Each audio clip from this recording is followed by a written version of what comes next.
In the Unit 10 Careers topic, you are going to find and make for me a resume and a cover letter.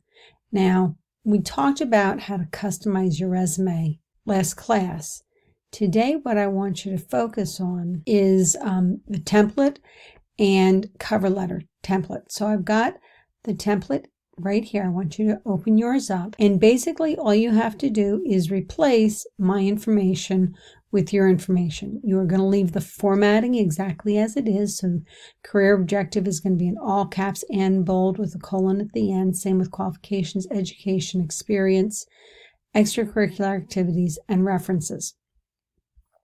Obviously, your information is going to go up here. So it's, for me, it would be Mrs.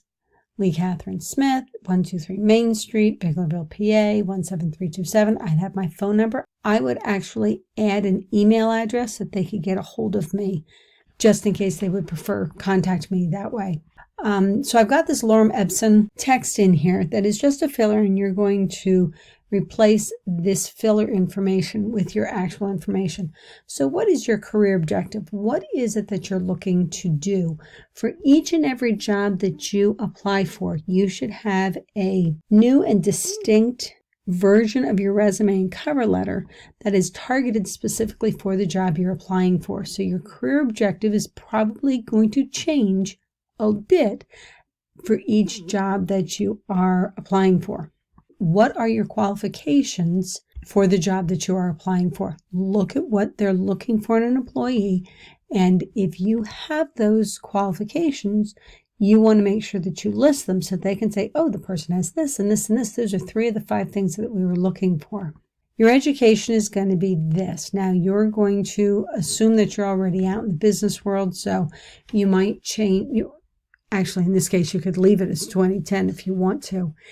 If your job requires you to have college, you're living in Mrs. Smith's Wonderland. So this is the only place that it is okay to lie or not be 100% truthful on a resume and a cover letter. Out in the real world, out in the business world, you could possibly not be hired. If you are hired, they can immediately release you for no other reason other than you lied on your resume and cover letter. You could even be working at a company for a number of years, and if they find out that you lied on your resume and cover letter, they can still let you go with no other documentation needed because you lied about your credentials when getting the job. So again, this is the only time while you're living in Mrs. Smith's Wonderland that it is okay to not be 100% truthful on your resume and your cover letter. If your job requires college, you're going to put that information just here where it's green. You're going to unhighlight this. So you can say, I've got the highlight here chosen. You're going to choose none. But what college would you want to go to? Hey, while you're living in Mrs. Smith's Wonderland, you might as well go to whatever college you want to. You want to go to Tufts? Go. If you want to go to Vanderbilt, or you want to go to Harvard, or you want to go to Oxford, you go for it. Money's no object as far as I'm concerned. So what's the full college or university name? What town are they located and in what state? And it's that 2 capital letter abbreviation for the state. Would you be getting a BA or BS? And if so, in what major? Do you have a concentration? If so, what is your concentration? If you don't have a concentration, then you can just remove this whole line. And then when did you graduate from college? If you do not need college, you're just going to remove everything here that's in green. Notice as I'm highlighting this, it's coming over here too. So don't just highlight the green stuff and hit delete. You have to literally go line by line, hit delete, highlight the green here and delete, highlight the green here and go and hit delete. Under experience, you are going to give me the company name, the town that the company is located in, as well as the state. This is what is called reverse chronological order. So it's the most recent or your current job back to the job that you had the furthest ago. So this would be 2017 to present. This is what I did. These sentences are to be short and sweet, concise. They are not to be complete sentences. They are meant to be hard-hitting and as brief as possible. So you're going to start out with real strong verbs.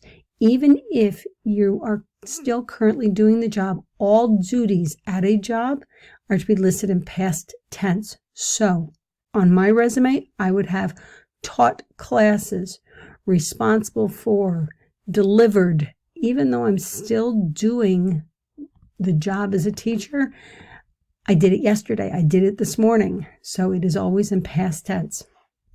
So you're going to list here the duties and responsibilities for that job. Then your next company, the town they're located in, the state, and the dates that you work there. Notice it doesn't say June 1 of 2018 to December 13 of 2019. It just has the years. Once you get out in the real world and you are holding down a job for 2 or 3 years, this is the way it is mentioned. Notice, please, that the dates are all aligned on the right, and these are all aligned on the left. You are to have 3 past jobs. Make them up. You're still living in Mrs. Smith's Wonderland, so make these jobs up.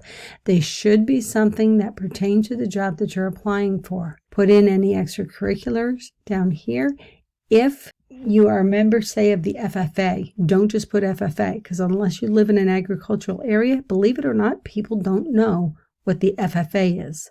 I grew up outside of New York City, and I had never heard of FFA until I moved to this area. FBLA, I knew. Do you know what FBLA is? So what you do is you list it out here, and then in parentheses you put the acronym. So it would be Future Farmers of America, and then inside the parentheses, FFA in all caps. And then what years were you part of the FFA? If you were a officer, if you had some sort of a title within an organization, you also want to list that. And then references. There are 3 different views on references. One says you list your references, names, addresses, and phone numbers. The problem with this is the whole idea of sending in a resume and a cover letter is to do what? It's to get a face-to-face interview. If you provide an interviewer, or at least the interview screener, with names and contact information for your references, then they can check you out before even bringing you in and disqualify you. You are the best way to sell yourself, you talking to somebody in person. So that is not a method that I recommend. The second thought out of the 3 is that under references you put available on request right in here. This way, if they want to get references from you, they have to contact you. The problem with this is, and the third thought on references, that everybody has references. So why take up space on the resume? For my purposes, we'll just go with the references and then available on request down here. Your resume should only be 1 page long. At this point, yours is going to be pretty short. And then you're going to call it your name, your first and last name, resume. Take out the word template. So that's the resume. I'm going to go back to Google Classroom, and there's a cover letter template.